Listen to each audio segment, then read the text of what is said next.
This review of Crime Crackers may contain spoilers and coarse language. If neither of those bother you, then have fun watching and enjoying this review. One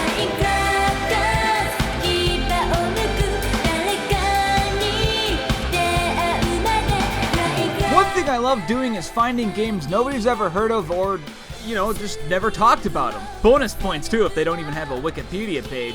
Then I make the review, get only about 500 views, and then I get really mad and review a Sonic game. It's an endless cycle, I tell ya. With that, we enter into Crime Crackers, a sci-fi dungeon crawler in the lightest sense created by Mediavision. What have they made? Oh, Wild Arms? What's that? Do people play that still? Anyway, you don't hear much about this game. In fact, I was quite surprised to see it introduced to me from Did You Know Gaming of all places. But hey, that's fine. Let me tell you though, trying to beat a JRPG entirely in Japanese is not the most fun thing on the planet.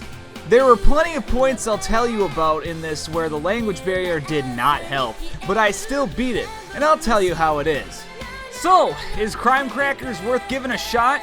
What if it's bad? You'll find out, starting with the story. The plot to Crime Crackers is... well, I'll do what I can to figure out what's going on here. I don't know Japanese, so take this summary with a grain of salt. Like a massive grain. Huge. The Crime Crackers are an elite bunch of bounty hunters that take the roles that the galactic police in the universe cannot handle alone. Together they fly around in their ship, the Pink Dolphin, and help out the galaxy police whenever they can. The leader of the group is Amelia, who is passionate in trying to find her brother Kane. And she's a big dork. Then you have Amelia's supporting troops. Doran, an anthropomorphic lizard with one eye that uses his wisdom to talk Amelia out of doing stupid stuff. And Lisa, the absolutely necessary fox girl of the gang. She doesn't really say much, but still tags along anyway. Good. She's cute. The rest of the crew consists of a rooster dude acting as the ship's engineer named... Parrot. A small little robot dude named Korlog who can help fix and provide information, and a cyber elf that lives inside of Korlog named Potpourri Vamp, who can hack into systems and provide the player options when needed. 3 guys and girls living in the same place. That's a lot of people, like the size of a full house.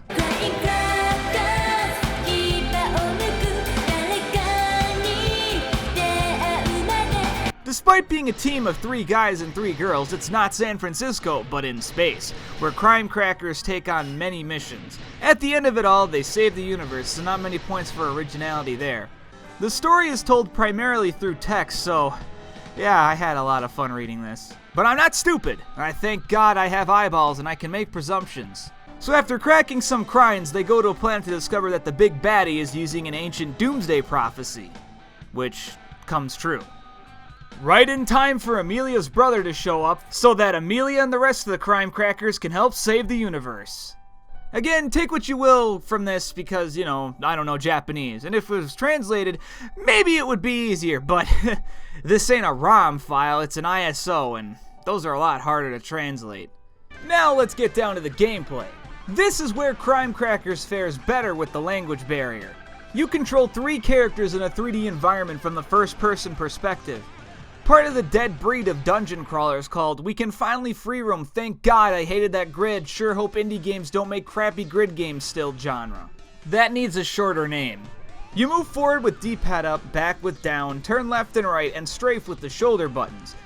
Also, you move faster if you move diagonally, so... that's an oversight a lot of people didn't realize in 3D spaces. If you hold both shoulder buttons down, you enter a defensive state where enemies can do less to no damage to you, and timing that is key for survival. You can switch between characters at will, and whoever is in the center is the one that takes damage and the one that currently fights. Side characters, however, can also get hurt literally from the side, as if they are physically next to you. To attack enemies, characters enter a firing mode. This mode is somewhat awkward and not utilized properly, due to you being able to move the cursor around, but never is there a point in this game where you need to fire a specific area for extra damage or anything like that. There's walls that you can also smash open, which in most cases are completely different than the regular wall. Actually, I think all cases. I never found a hidden wall. Each character has different ways to attack and defend, and there's no enemies in the game that are like specific for one character. It's all preference. Amelia and Doran both use guns, and they share the same ammo pool. Amelia's guns don't use too much ammo, but don't do too much damage, and can be rapidly fired. Doran uses guns that do much more damage, but use much more ammo and are single shot, so you gotta mash the button if you want to get something remotely fast. Last is Lisa, who uses a sword. The slashes are very short ranged, I mean it's a melee weapon, but they do more damage than Amelia's. You can also mash the button to rapidly fire it too. Since this is a sword, it doesn't use any ammo. Excuse me, it doesn't use any cancer energy. Fucking cancer energy. Every character also has a special attack that they can use to damage any enemy on screen, like a screen nuke. And well, make bosses turn into paper. Because of that, I never really use them in stage unless it's an accident. Each character has their own sets of armor and weapons for them, and there's very little that characters can share besides goods. Goods are like special modifiers for characters. Like modifiers that increase damage, increase defense, give you more health, make you immune to poison gas, etc. These add some more custom ability, but that's not gone into too heavily. More important are the items that you find when you're exploring the stage. You can find pills that heal your party, along with med bags to resurrect them. You can also find ammo supplies to completely refill your ammo stockpiles to increase your max ammo, and your special bar. You can also find items that boost your character's max health, with apples increasing Amelia's, meat increasing Doran's, and milk increasing Lisa's. I don't understand milk, I mean foxes eat meat too, like hedgehogs. You can also find stage-specific items like key cards, sellable jewels, and pills that make you immune to toxic gas. But for sure the best feature that's essential to this game is the map.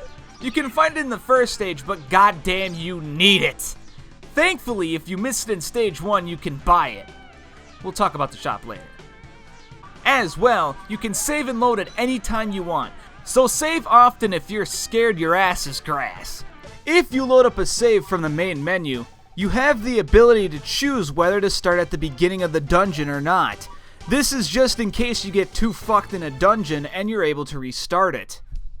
Speaking of dungeons in this game, half and half, pretty good, pretty shit. But there's also some dungeons that are a little odd just because of the language barrier. There are some great dungeons that mix up what you're doing, like the 9th stage, where you find a bunch of demons and shoot the shit out of them. They also play with the game's draw distance by making them only appear at a certain distance away from the player, so they can be tricky to find. Stage 14 is one of the best levels in the entire game, featuring electric walls that hurt your entire party if they touch it. Eventually, enemies start spawning in hallways, so you have to guard at the exact right time so that you protect yourself from the enemy in front of you and the walls to your sides. That tension is pretty simple, but works.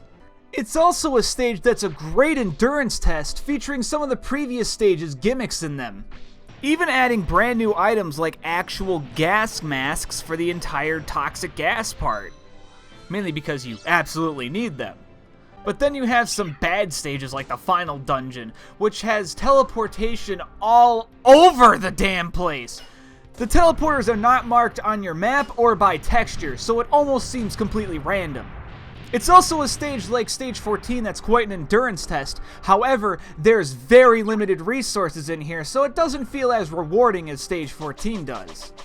Then you have the Galaxy Police headquarters, where you infiltrate as spies to uncover some information. This starts you out by stripping you of all your gear, and that's fine, but the second part where you have to find it is a fucking chore. Everything looks the damn same and you can barely tell where you are, and since the map is gone, good luck. When you finally do find your gear, the stage becomes much better. Then there's just boring stages like the sewer, where you need to find the enemy carrying a priceless crown. Spoilers, the easy boss at the end has it. But killing the other 9 does increase your cracker points. We'll talk about that later. But for language barrier things, The level where toxic gas is introduced isn't bad. In fact, it's quite clever, because you have to find the right routes in the basement to go around the doors on the first floor.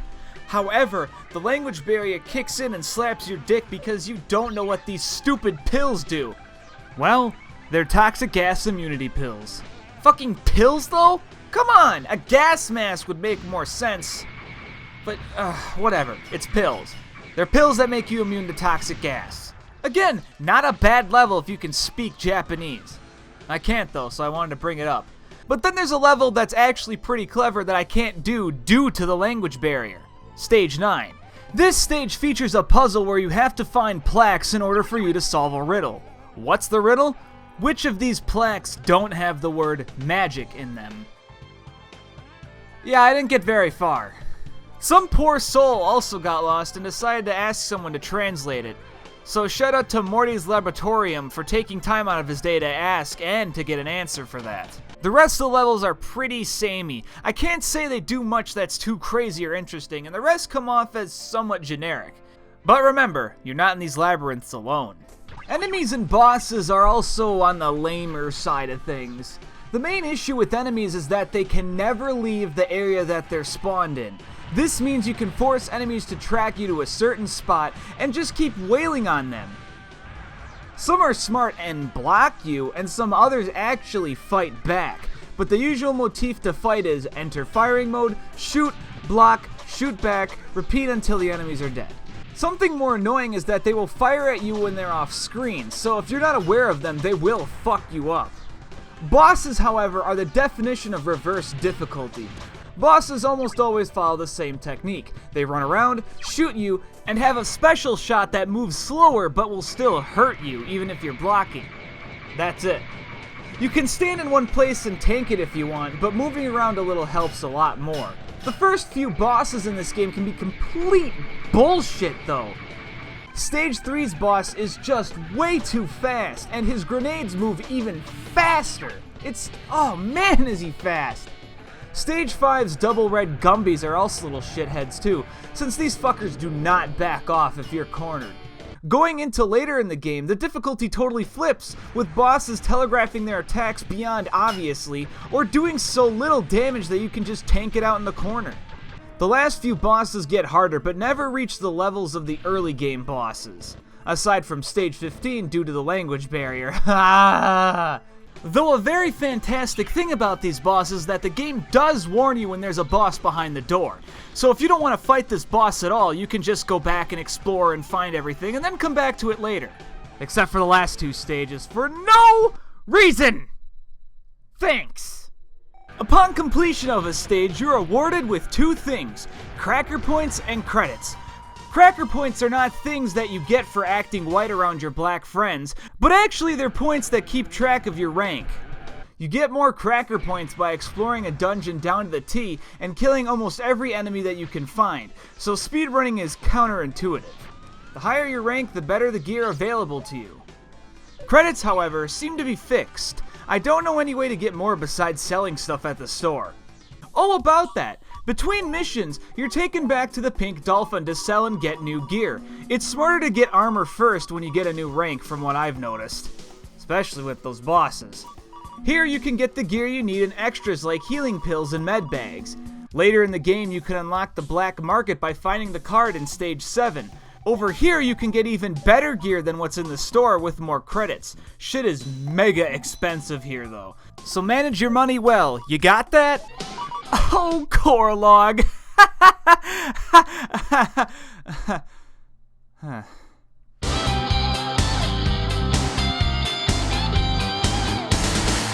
Now we can come to the parts of this game that are a little more shit. So with the game's graphics, they're probably the worst part, or the second worst. You'll find out why.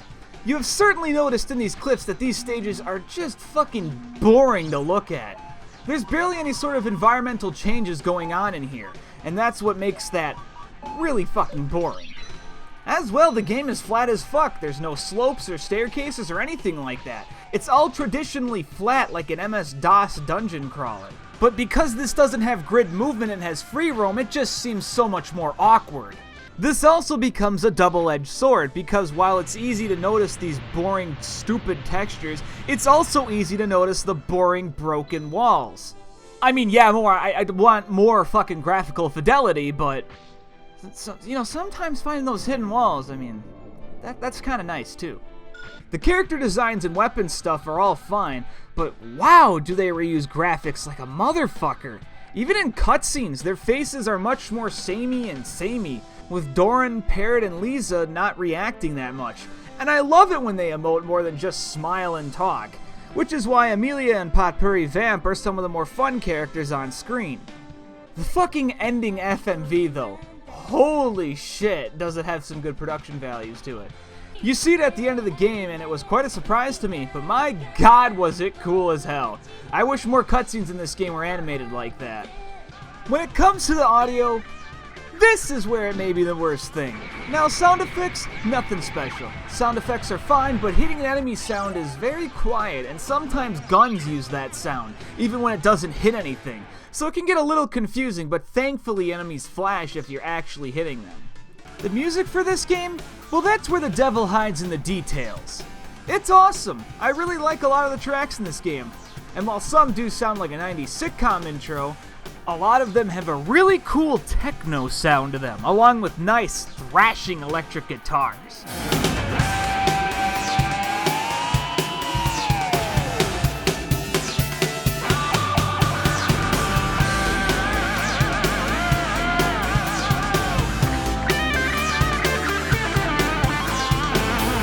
Now for the problem. Remember how I said that the graphics' biggest problem was how repetitive and plain looking it was?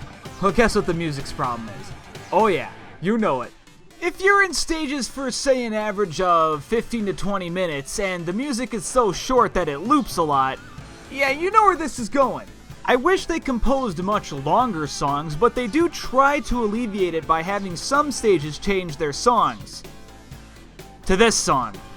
Oh yeah, get used to this song. You'll hear it for the first 3 stages of the game. You thankfully don't for the 4th, but then it comes back for the 5th one with Revenge. And then it's in the 10th stage, and then it switches to it in the 11th stage.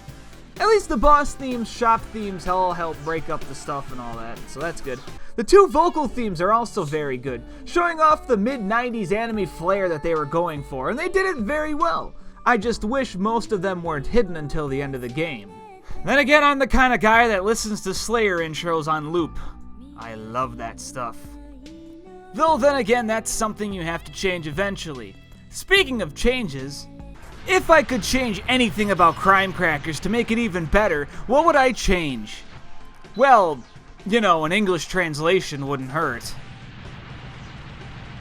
Oh, also, mixing up the music tracks and graphics. You can only have blank generic walls for so long, along with playing the same damn track over and over again. Instead, I'd mix up the soundtrack per stage and make it so that none of them come after one another.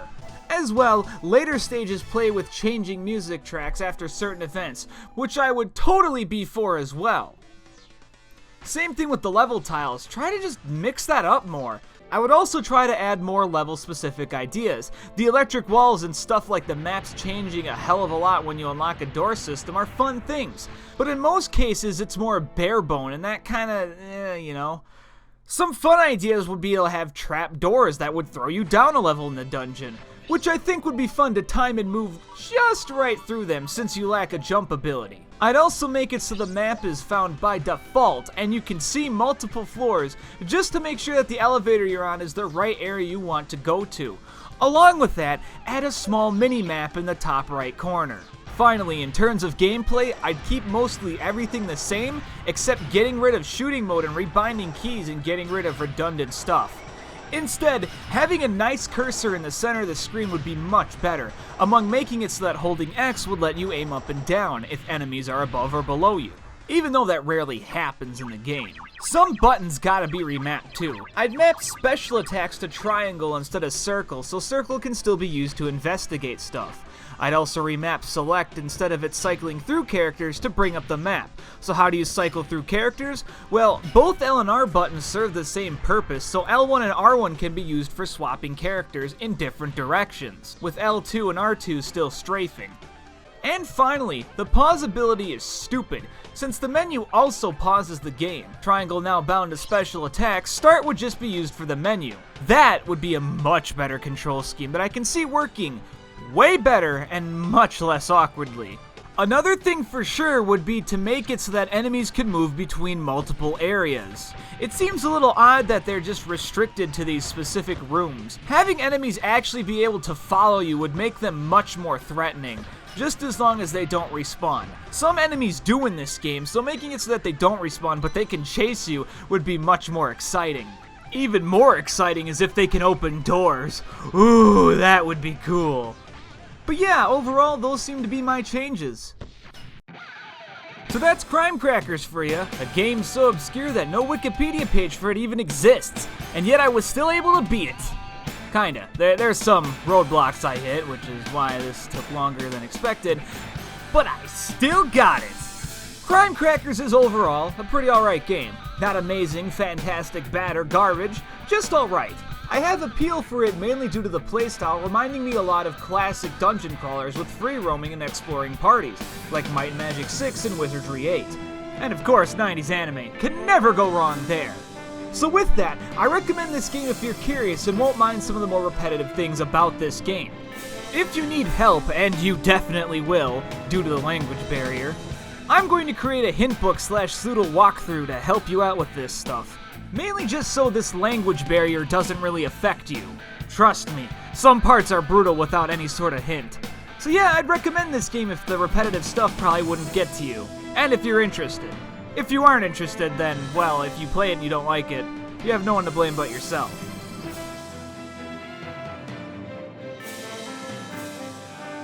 Stick around, we have a brand new episode of Family Matters coming up next only on, ABC, right? That's what these two aired on? Yeah, it was ABC, right? Whatever, fucking ABC, yeah, new Family Matters.